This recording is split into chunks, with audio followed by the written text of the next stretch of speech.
ایک یادگار میں اعلان کرنا چاہتا ہوں کہ F9 اور F10 کے درمیان جو سڑک ہے اس کا نام ہمیشہ کے لیے ارشد ندیم روڈ رکھا جا رہا ہے۔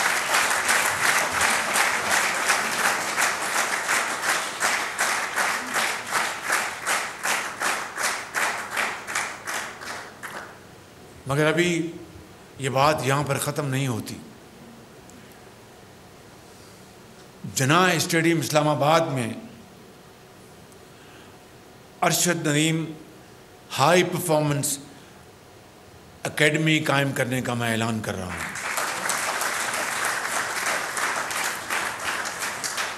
یہ اکیڈمی نوجوان ٹیلنٹ کی حوصلہ افزائی اور اس کی تربیت میں کلیدی کردار ادا کرے گی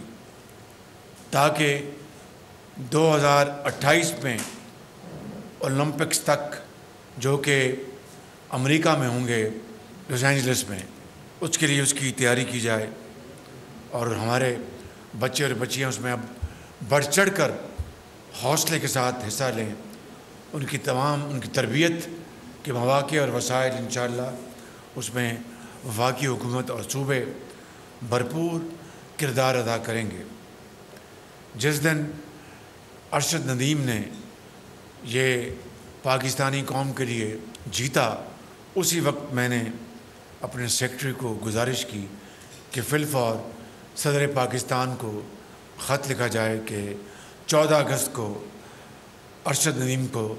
ہلال امتیاز دیا جائے۔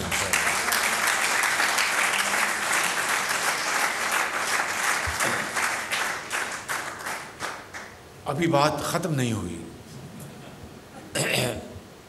میں نے اس عظیم موقع کے اوپر جب یوم آزادی 77ویں یوم آزادی ہم منانے جا رہے ہیں اور ارشد ندیم کی آج پوری قوم عزت اور توقیر کر رہی ہے، میں یہاں پر آج 1 ارب روپے کے ساتھ پاکستان سپورٹس انڈاؤمنٹ فنڈ کا اعلان کر رہا ہوں۔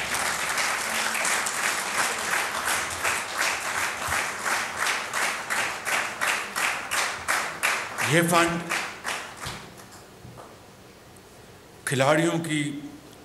ضرورت پوری کرنے کے لیے، انہیں بہترین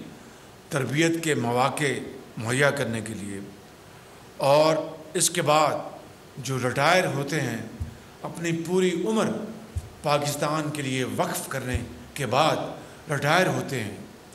اور اپنے گھروں میں وہ انتہائی عزت اور وقار کے ساتھ رہتے ہیں، لیکن انتہائی محدود وسائل میں، ان کے لیے بھی یہ انڈاؤمنٹ فنڈ جو ہے وہ ان کے لیے جائز مدد کرنے کے لیے یہ فنڈ کام آئے گا۔ اس کو میں نے آج 40 کروڑ کی تجویز آئی تھی، میں نے کہا کہ اگر ارشد ندیم جیسے اور شہباز جونیئر جیسے اور صلاح الدین جیسے اور ڈار جیسے اور دوسرے بے پناہ ہمارے عظیم کھلاڑی، اور خان صاحب جو اسکواش ہمارے جو چیمپئن ہیں، اور دوسرے ہمارے جو ٹینس میں، بیڈمنٹن میں، تیراکی میں، ان کے لیے یہ فنڈ انشاءاللہ کام آئے گا، انڈاؤمنٹ فنڈ، اور یہ انشاءاللہ سیٹ بنی ہے جس سے یہ بات بہت آگے جائے گی اور اس ملک میں کھیلوں کا میدان دوبارہ ہرا بھرا ہوگا اور اس میں دوبارہ جان آئے گی۔ مگر یہ بات مکمل نہیں ہوتی، اس لیے کہ جہاں پر ہم نے ذکر کیا بہت ہی احترام کے ساتھ ارشد ندیم کی والدہ محترمہ کا، جو ایک بڑی ارشد ندیم ایک خود نصیب بیٹا ہے اور ان کی والدہ نیک بخت ماں ہے،